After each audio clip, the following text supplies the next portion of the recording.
Hey you, it's Reese, and we are back with another prophetic word. This word is being brought to you by a number, and that number is 5858. Take this word back to the Lord. Make sure it's a word from Him. Make sure it's a word for you, and make sure it's a word for you in the season that you were in. Okay? And this word can possibly not be for you, but directed at someone close to you or that you know. And this should prepare you and or give you clarity as to what has happened or what is going to happen. Okay? 58, the definition, I'm going to be reading both definitions for this number. And the first definition is marketplace, public square, public place of assembly, to gather or to assemble. Let me see. It's a broad place, which also served as a public gathering spaces.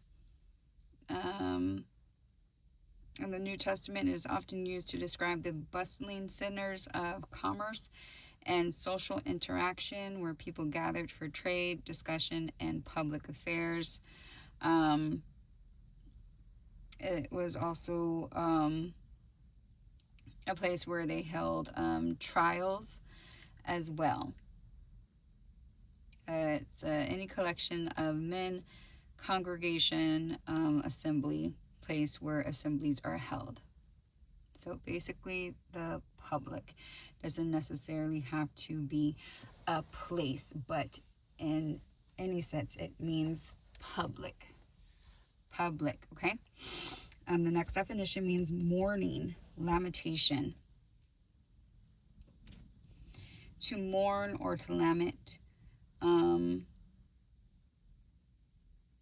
refers to mourning or lamentation, often in the context of expressing grief over death or calamity.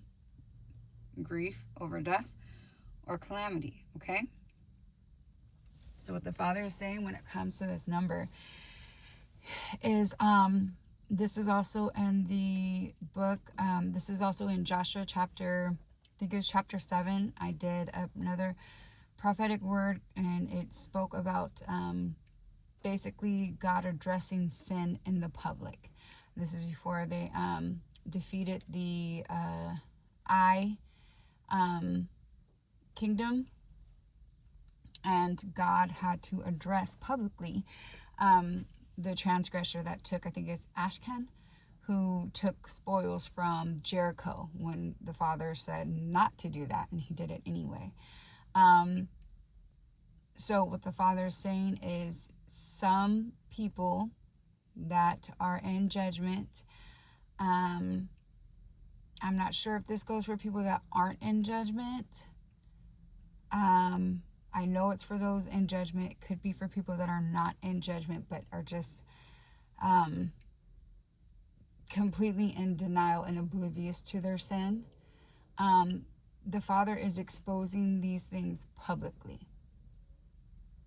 So you can already see that happening in the media with, a lot of celebrities and stuff, but it's not just about celebrities. It's in the church, it's businesses, it's individuals, it's families. So in the public, it doesn't necessarily have to be like, on a social platform.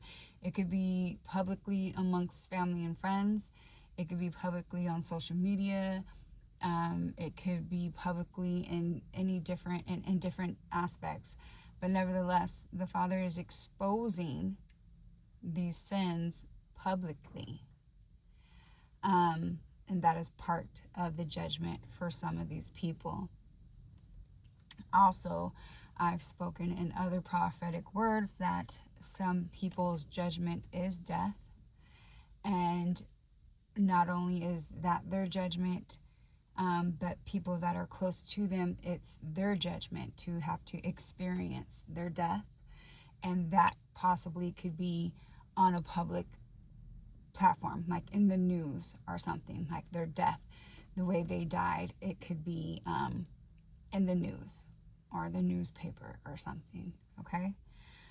Which is going to cause them to mourn. It's going to cause mourning and lamentation, either because of the death and or because of calamity. And the calamity is basically their sin being exposed publicly.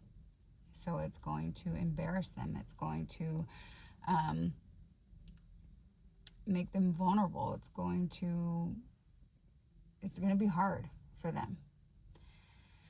So that's what the Father is saying when it comes to the number 58, is that he is publicly exposing sin, and it's going to cause mourning and lamentation.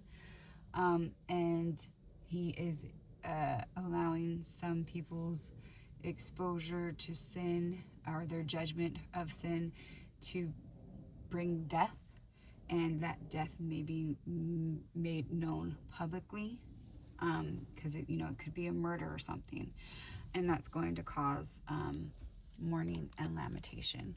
Okay. Again, you can read about this in the chapter 7 book of Joshua, chapter 7, where God addressed his sin publicly. Okay. That is all I got for you on this word. Make sure, again, you take it back to the Lord, okay? Until next time, remember, God loved you then. No matter what you did back then, he loves you now. No matter what you're doing now, he'll love you in the future. No matter what you may do in the future, God loves you, and he calls you righteous. So stay righteous. And if you ain't righteous, for the love of God, get righteous, because not every day is promised to you. All right? And I'm out. You guys have a blessed night.